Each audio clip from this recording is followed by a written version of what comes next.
الحمد للہ رب العالمین والصلاة والسلام علی رسول الکریم اما بعد فاعوذ باللہ من الشیطان الرجیم بسم اللہ الرحمن الرحیم وَأَنَّهُ هُوَ أَضْحَكَ وَأَبْكَى وَأَنَّهُ هُوَ أَمَاتَ وَأَحْيَا وَأَنَّهُ خَلَقَ الزَّوْجَيْنِ الذَّكَرَ وَالْأُنثَى مِن نُطْفَةٍ إِذَا تُمْنَىٰ وَأَنَّ عَلَيْهِ النَّشْأَةَ الْأُخْرَىٰ وَأَنَّهُ هُوَ أَغْنَىٰ وَأَقْنَىٰ صدق اللہ العظیم۔ واجب الاحترام سامعین، السلام علیکم ورحمۃ اللہ وبرکاتہ۔ آج سورہ نجم کی ہم نے 43 سے لے کے 48 نمبر آیات تک تلاوت کرنے کی سعادت حاصل کی ہے۔ ان آیات کا ترجمہ سماعت فرمائیں۔ اور یہ کہ وہی ہنساتا ہے اور وہی رلاتا ہے، اور یہ کہ وہی مارتا ہے اور زندہ کرتا ہے، اور یہ کہ اسی نے پیدا فرمائی دونوں قسمیں، نر اور مادہ، وہ بھی ایک بوند سے جب ٹپکتی ہے، اور یہ کہ اسی اللہ تعالیٰ کی ذمہ داری ہے دوسری بار پیدا فرمانا، اور یہ کہ وہی غنی کرتا ہے اور مفلس بناتا ہے۔ اللہ کا قول سچا ہے جو بڑی ہی عظمت والا ہے۔ عزیزان گرامی قدر، السلام علیکم ورحمۃ اللہ وبرکاتہ۔ آیت نمبر 43 میں فرمایا گیا کہ وہی ہنساتا ہے اور وہی رلاتا ہے۔ انسان کو بھی وہی تخلیق کرنے والا ہے اور اس کے اعمال کو اسی نے پیدا فرمایا، یہاں تک کہ مسکرانا بھی اسی کے دست قدرت میں ہے، رلانا بھی اسی کی تخلیق ہے۔ مسکرانا اور رونا یہ صفت ہے، یہ اسی کی صفت پیدا کی ہوئی ہیں۔ عطا بن ابی مسلم نے کہا اس کا معنی ہے اسی نے خوش کیا اور اسی نے غمگین کیا۔ مجاہد نے کہا جنتیوں کو جنت میں ہنسایا اور جہنمیوں کو جہنم میں رلایا جائے گا۔ ضحاک رحمۃ اللہ علیہ نے کہا زمین کو نباتات سے ہنسایا اور آسمان کو بارش کے ساتھ رلایا۔ ہر ایک نے اپنی اپنی سوچ جو اللہ تعالیٰ نے عطا فرمائی ہے، یہ بھی ایک صفت ہے، اس کے مطابق اس کی تشریح کی ہے۔ معالم التنزیل جلد 5 صفحہ 256۔ امام بغوی رحمۃ اللہ علیہ نے اپنی سنن سے حضرت جابر بن سمرہ رضی اللہ تعالیٰ عنہ سے روایت کیا ہے کہ صحابہ کرام بیٹھتے، شعر کہتے اور دور جاہلیت کی چیزوں کا تذکرہ فرماتے تھے، اس پر ہنستے تو حضور علیہ السلام بھی تبسم فرماتے تھے۔ امام مسلم رحمۃ اللہ علیہ نے ان الفاظ کے ساتھ اسے ذکر کیا ہے، وہ باہم بات چیت کرتے اور دور جاہلیت کا ذکر بھی آ جاتا، صحابہ ہنستے تو حضور الصلاۃ والسلام علیہ یا رسول اللہ، حضور صلی اللہ تعالیٰ علیہ وآلہ وسلم بھی تبسم فرماتے۔ امام ترمذی رحمۃ اللہ علیہ کی روایت میں ہے کہ وہ ایک دوسرے کو شعر سناتے، اشعار۔ امام بغوی رحمۃ اللہ علیہ نے شرح السنہ میں قتادہ رحمۃ اللہ علیہ سے نقل کیا ہے کہ حضرت ابن عمر رضی اللہ تعالیٰ عنہ سے سوال کیا گیا کہ کیا صحابہ ہنستے تھے؟ فرمایا ہاں، جب ایمان ان کے دلوں میں پہاڑ سے زیادہ مضبوط ہوتا تھا۔ بلال بن سعد نے کہا صحابہ دن کے وقت کام کاج میں مصروف ہوتے اور بعض سے ہنستے، جب رات ہوتی تو سب تارک دنیا ہو جاتے۔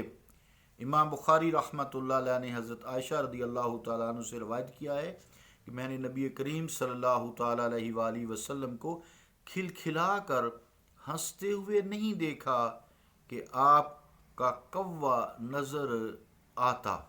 یہ گلے میں جو ہوتا ہے نا ایک چھوٹا سا گوشت کا لوتھڑا سا لٹکتا ہے، اسے عام زبان میں کوا کہتے ہیں۔ حضور صلی اللہ تعالیٰ علیہ وآلہ وسلم تبسم فرماتے تھے۔ صحیح بخاری باب التبسم و ضحک جلد 2 صفحہ 900 وزارت تعلیم۔ صحیح خین میں حضرت جریر رضی اللہ تعالیٰ عنہ سے مروی ہے کہ جب سے میں مسلمان ہوا ہوں آپ نے مجھ سے پردہ داری نہیں کی، آپ نے جب بھی مجھے دیکھا تو تبسم فرمایا۔ امام ترمذی رحمۃ اللہ علیہ نے حضرت عبداللہ بن حارث بن جز رضی اللہ تعالیٰ عنہ سے نقل کیا ہے کہ میں نے رسول اللہ صلی اللہ علیہ وآلہ وسلم سے بڑھ کر کسی کو تبسم کرتے ہوئے نہیں دیکھا۔ جامع ترمذی ابواب المناقب جلد 2 صفحہ 205۔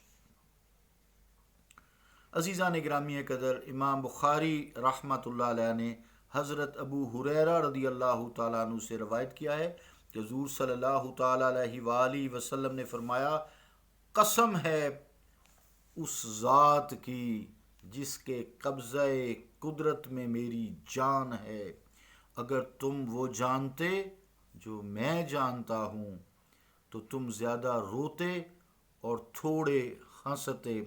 صحیح بخاری 6261 جلد 6 صفحہ 2447۔ ابن کثیر،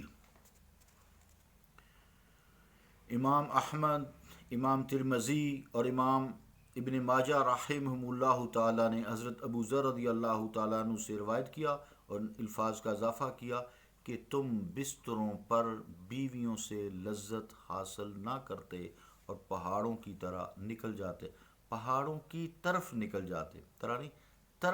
جاتے اور اللہ تعالیٰ سے رجوع کرتے اگر تم جانتے۔ اگلی آیت ہے وَأَنَّهُ وَأَمَاتَ وَأَحْيَا۔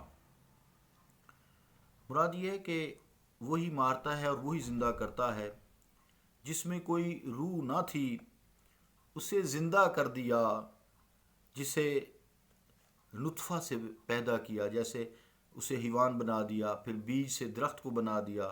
ایک قول یہ کیا گیا ہے کہ ابا کو مارا اور بیٹوں کو زندہ کیا۔ ایک قول یہ کیا گیا کہ کافر کو معرفت سے محروم رکھا اور موت عطا کر دی، اور مومن کو معرفت عطا کر دی۔ مومن کی معرفت ہے، کافر کی موت ہے، تو مومن کو معرفت عطا کر کے زندگی عطا کر دی، اور پھر ہر حیوان سے جوڑا جوڑا پیدا فرمایا۔ 45 نمبر آیت۔ مومن کو کیا سے موت دی؟ شہادت کی موت ہے نا۔ وَلَا تَقُولُوا لِمَن يُقْتَلُ فِي سَبِيلِ اللَّهِ أَمْوَاتٌ بَلْ أَحْيَاءٌ وَلَٰكِن لَّا تَشْعُرُونَ، کہ تم جو اللہ کی راہ میں مارے گئے، قتل کیے گئے، شہید ہو گئے، انہیں مردہ نہ کہو، بلکہ وہ زندہ ہیں، لیکن تم اس کو شعور نہیں رکھتے۔ من نطفۃ اذا تمنا 46 نمبر آیت میں، یعنی جو تمنا ہے اس کا مطلب یعنی رحم میں ڈالا جاتا ہے نطفہ۔ اس سے مراد موت کے بعد یعنی وَأَنَّ عَلَيْهِ النَّشْأَةَ الْأُخْرَى جو اگلی آیت ہے 47، اس سے مراد موت کے بعد قیامت کے روز دوبارہ اٹھانا ہے۔ وَأَنَّهُ هُوَ أَغْنَى وَأَقْنَى، یعنی لوگوں کو اموال کے ساتھ اور ذریات کے بعد جن چیزوں کو وہ ذخیرہ کرتے ہیں ان کے ساتھ غنی کیا۔ وَأَنَّهُ هُوَ أَغْنَى وَأَقْنَى، اور یہ کہ وہی غنی کرتا ہے اور مفلس بناتا ہے۔ تو اغنا کا مطلب یہ ہوا کہ لوگوں کو مال و دولت کے ساتھ اور ضروریات کے بعد جن چیزوں کو وہ ذخیرہ کر لیتے ہیں، جوڑ لیتے ہیں، رکھ لیتے ہیں، پسے پشت کر لیتے ہیں، ان کے ساتھ غنی کیا۔ قاموس میں ہے تغنا یعنی اس نے اپنے اخراجات پورے کر لیے اور کچھ مال بچ گیا جس کو اس نے ذخیرہ کر لیا۔ ظاہر بات یہ ہے، اور اس کا معنی یہ ہوا کہ اسی نے غنی کیا اور اسی نے دولت مند بنایا اور اسی نے تنگ دستی کا شکار کیا۔ ضحاک رحمۃ اللہ علیہ نے کہا اللہ تعالیٰ نے سونے چاندی اور مختلف قسم کے اموال کے ساتھ غنی کیا اور اونٹ گائے اور بھیڑ بکریاں دیے، فراخ دلی والا بنایا۔ یہ بھی ایک اہم بات ہے نا، دل کو کشادہ کیا۔ قتادہ اور حسن رحمہ اللہ تعالیٰ نے کہا اقنا کا معنی ہے اس نے خادم عطا فرمائے، نوکر چاکر عطا فرمائے۔ حضرت ابن عباس رضی اللہ تعالیٰ عنہما نے اس کا معنی یہ کیا ہے کہ اللہ تعالیٰ نے اسے غنی بنایا اور اس نے آگے وصیت کی۔ مجاہد المقاتل رحمہ اللہ تعالیٰ نے کہا کہ اللہ تعالیٰ نے اسے جو عطا کیا اس پر وہ راضی ہوا اور قناعت کی۔ ابن زید نے کہا اللہ تعالیٰ نے اسے زیادہ عطا کیا۔ اور اس کے مال میں کمی کی دلیل کے طور پر یہ پھر آیت پڑھی یبسط الرزق لمن یشاء ویقدر، وہی ہے جو رزق کو کشادہ کرتا ہے اور وہی ہے جو رزق میں تنگی کرتا ہے۔ اخفش نے کہا اقنا کا معنی فقیر بنا دیا۔ فقیر کے بھی دو معنی ہوتی ہیں، ایک تو وہ بھیک مانگے ہوتے ہیں، وہ فقیر نہیں، وہ تو بکھاری ہیں، پروفیشنل لوگ ہیں۔ قیامت کے دن اللہ تعالیٰ جو ہے ان کے چہرے سے گوشت ہی جو ہے وہ ختم کر دے گا۔